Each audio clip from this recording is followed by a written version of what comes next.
Hola, hoy estamos con Paco Mireles, arqueólogo y antropólogo, en el campo de volcanes de Rosiana para hablar de los valores etnográficos y culturales de este espacio en Telde, con una persona que seguro que nos va a versar sobre su riqueza, ¿no? Buenos días, Paco. Hola, buenos días, Baltasar.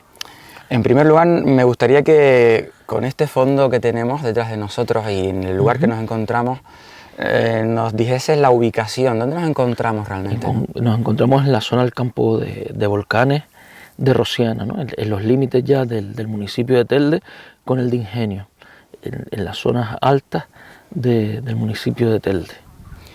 Muy bien, en este espacio tan rico en valores etnográficos relacionados con la actividad humana, a mí me gustaría que tú hicieras una breve síntesis de por qué este territorio teldense tiene valores a conservar, ¿no?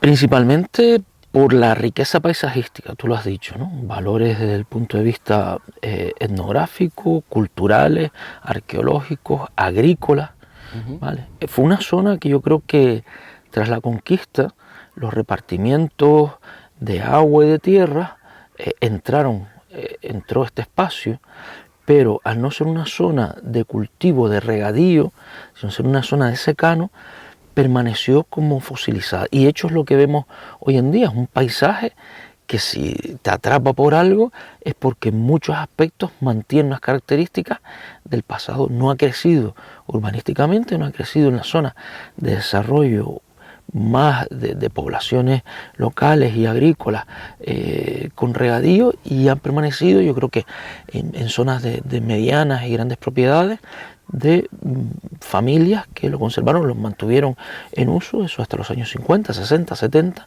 que yo creo que cuando empieza ya el despoblamiento de toda esta zona. Es verdad que ya a partir de los años 80, 90 ha habido en algunos puntos cambios de uso poco respetuosos desde mi punto de vista, pero que en medio de todo ese conglomerado mantiene unos hitos magníficos como el que tenemos aquí, ¿no? Y para quien no sepa, lo que está a nuestra espalda probablemente sea uno de los vestigios, entre otros. Tú que trabajas en la FEDAC y han hecho además una fantástica labor de recuperación y divulgación, ¿no?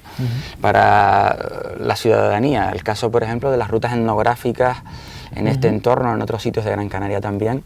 Estamos ante un hito importante que representa, ¿cómo lo podemos describir y contextualizar en el tiempo? Singular. Son construcciones muy singulares y propias de esta zona, de este territorio. El origen de estas construcciones no lo sabemos. Sabemos que en otras latitudes, en el contexto de la península ibérica, se le llaman chozas. No estaría mal llamarlas chozas. Funcionaron como refugios de pastores. Construcciones en piedra, algunas en piedra seca y otras con un mortero de barro muy simple, ¿no? A base de ser unas construcciones circulares con unas cubriciones con falsa cúpula, ¿vale? Trabando la escoria volcánica, vas montando toda la cubrición. Las paredes de la base suelen ser de rocas basálticas, algunas fonolíticas, pero todo lo que es la parte alta es una trabazón y es interesantísimo, ¿no? Y han permanecido. ¿Desde cuándo? No sabemos. Habría que investigar en legajos, testamentos, a ver cómo lo empiezan a nombrar. Yo, por las características de conservación, no me atrevería a llevarlas a finales del siglo XVIII, como mucho. Eso no quiere decir que la tradición de la construcción de estos elementos no sea anterior. No sé si me estoy explicando. Sí. Pero las que estamos viendo aquí, debido a la conservación que tienen, a la buena conservación que tienen hasta la actualidad, yo las dataría en el siglo XIX, principios o finales del XVIII. ¿Cómo funcionaban? Todas tienen lo mismo, ¿no? Esto es una zona expuesta a los alisios, en los altos del municipio, y todas le dan la espalda al alisio. Por tanto, tenían una función de protección, ¿vale? Y todas las puertas están orientadas al sur, sureste, ¿vale? Siempre protegiéndose del viento. Al no ser muy grandes, pues no sería un espacio para vivir, para vivir en periodos largos, sino para estar en pequeñas temporadas, ir y venir, ¿vale? Y servir eso de refugio si llueve o eso. Principalmente se recogió un testimonio de Juan Benítez en La Pardilla, que hablaba que su abuelo traía las vacas, ¿vale? Era de la zona San Antonio, en La Pardilla, una zona también agrícola, traía las vacas después de la zafra, o sea, yo entiendo que es en la zona de estío del verano, a las partes altas, para que las vacas estuvieran aquí, estuvieran comiendo pasto. Bien, además este tipo de construcciones no hay que entenderlas solas. Nos llama la atención este recinto con una cubrición cupular, ¿no? Nos llama mucho la atención, pero hay que verlas en el contexto de estas paredes que están alrededor. Bien, tú antes recordabas que esto era un pesebre, un comedero de vacas, ¿no? Cosa que la gente olvida. O sea que este tipo de elementos hay que estudiarlos no como hechos singulares únicos, sino en el contexto del entorno, no solamente el entorno de las construcciones bastante arruinadas que tienen a los lados, que muchas veces la historia, la arqueología, la antropología no les da la importancia suficiente y no se pueden descontextualizar. Y después del uso del territorio en general, es decir, a ver, esto es una zona de secano, una zona de pasto, una zona de paso, una zona de poco poblada, ¿vale? Pero con unos usos tradicionales durante siglos. Me llama mucho la atención en tu argumentación, además de entender este conjunto de elementos no aislados, sino como una unidad de producción económica para la supervivencia, ¿no? Para la economía de subsistencia, ¿no? Hay algo que a mí me gustaría que explicaras, porque me parece muy interesante, y es el valor de lo que no se ve. Es decir, el valor del bien patrimonial invisible del trabajo que hay aquí. Es decir, esto existe porque muchas personas durante mucho tiempo transformaron un espacio. Y tiene un valor patrimonial ese trabajo que debemos conservar, entiendo, ¿no? Y de alguna manera divulgar, porque no solo es lo que vemos, sino lo que hay detrás de lo que vemos, ¿no? Y sobre todo un uso que hoy en día titulábamos como responsable, como acorde con el medio, pero era lo que el medio te ofrecía. Esto es una zona de volcanes, una zona muy pedregosa, ¿vale? Para poder cultivar tú tienes que despedregar. Entonces todos estos muros que estamos viendo aquí es una labor de sorriba, de despedregado y aprovechamiento. Lo que hoy utilizamos con la palabra esa de reutilización, pero es lo que tenían. Si quiero cultivar aquí, si quiero plantar allí en aquel pequeño bancal o en el otro, y entonces me sirve para hacer todo este tipo de muretes. Hay algunos elementos muy interesantes que son montículos de piedra en puntos determinados, que son productos de esa sorriba, que después no quedaban así, sino se podían utilizar para, como secaderos de tuno, secaderos de higos, secaderos de lo que fuera, ¿no?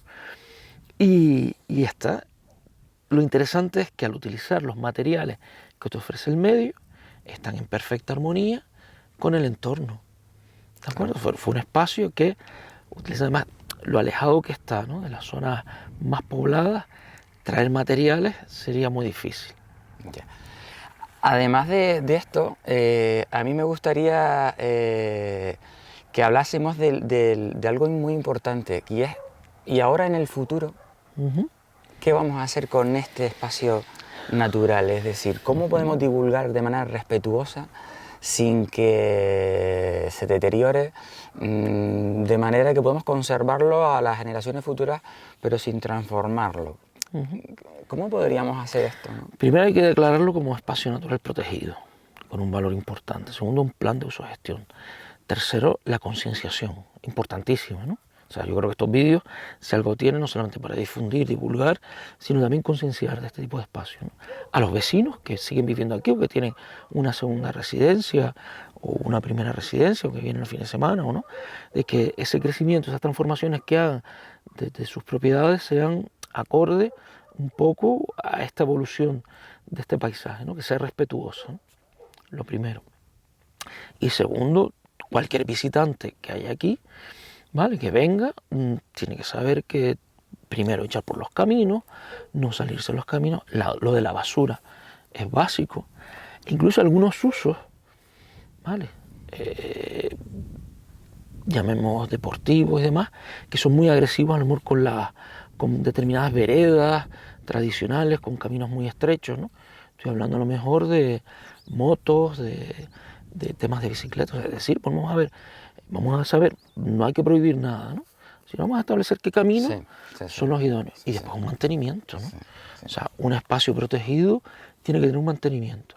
Y si hay zonas que habilitamos para disfrute de la totalidad de la población, con unos usos deportivos también, ¿por qué no? ¿Vale? Vamos a tener un mantenimiento. Es verdad que todo se va deteriorando, pero vamos a irlo recuperando. Si hay que volver a empedrar, si hay que volver a tapar algún agujero, después de épocas de lluvias, de tormentas y demás, también hay cosas que se caen, que hay que volverlas a colocar en su sitio, ¿no? De una manera como muy estudiada.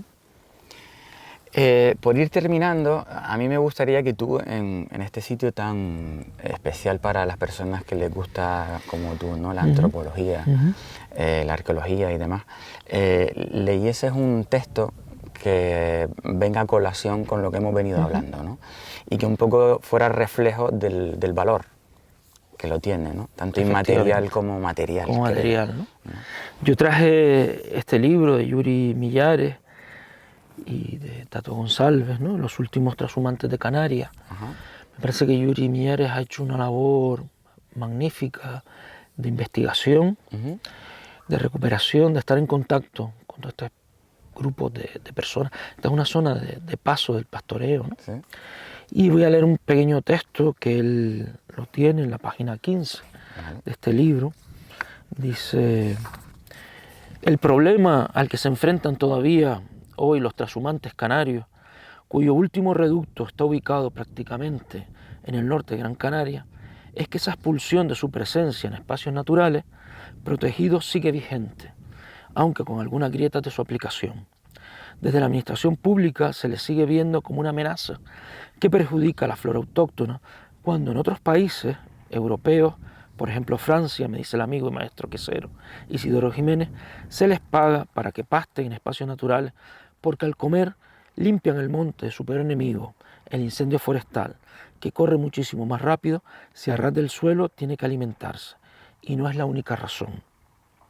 Los pastores lo saben, y en la propia Gran Canaria se da el caso de que se utilizan los ganados para que eliminen el riesgo de incendio en fincas privadas. El pastoreo también es medio ambiente, y los políticos no se han enterado. Lo resume en una frase durante una entrevista a Isidoro Jiménez, que prologa este libro y es uno de los técnicos del gobierno canario que más conoce a los pastores y ganaderos del archipiélago. En un reportaje sobre la trasquila titulado Ovejas contra el pasto que amenaza el fuego, que escribí para la edición blog de la revista Pellagofio en pellagofio.com en junio de 2009, comenzaba diciendo: en el Lomo del Palo, municipio de Galda, zona alta de las medianías de Gran Canaria, Fermín Mendoza despacha unas provisiones en el mostrador de su bar. Hijo y hermano de pastores, sabe lo que significa la trasquila y él mismo es pelador. Ante él tiene a dos conocidos que vienen a por comida, bebidas y calderos para una trasquila. El dueño del ganado, Serafín, y su sobrino, que es el pastor, Geray. Cuando ha entregado la mercancía y se queda sola, se asoma a la carretera. Lleva unos días segando hierba y no es para animales, pues ya no tiene su vaca. La vendí y me fui de viaje a La Graciosa. Ahora no tengo ni vaca ni dinero, bromeaba.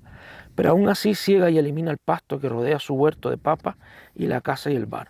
En mis 63 años nunca he visto crecer tanto el pasto después de un invierno. Comenta, su miedo, y de ahí que esté segando los bordes de sus tierras, es que en verano el calor y el pasto seco se alíen con el fuego incontrolable. Los cardos, por ejemplo, alcanzan los 2 metros de altura, ni se ven los coches que suben por la pista del Monte Pavón. Para mí es una lectura que sí es verdad que nos habla del norte de la isla, pero yo creo que resume un poco todo lo que es estos suelos de las medianías y cumbres que sí están despoblados, o sea, el mantenimiento. Te lo decía antes, una conversación informal que tuvimos, ¿no? Si tú mantienes el uso del territorio de manera tradicional, con personas vinculadas a este espacio que sigan, ¿vale?, realizando esas actividades, bien, aunque sean de pago, sí. Vamos a traer a los ganados que pasan por aquí, vamos a darles permiso donde tienen que ir pastando, pues indudablemente conservaríamos mucho mejor el territorio de lo que está usando. Y además mantienes una serie de vestigios culturales que son ya prácticamente fósiles culturales, la transhumancia es un fósil cultural. Esta construcción que tenemos aquí es otro fósil cultural. No tenemos fósiles solamente naturales de cosas que hay que buscar, sino los fósiles culturales también existen.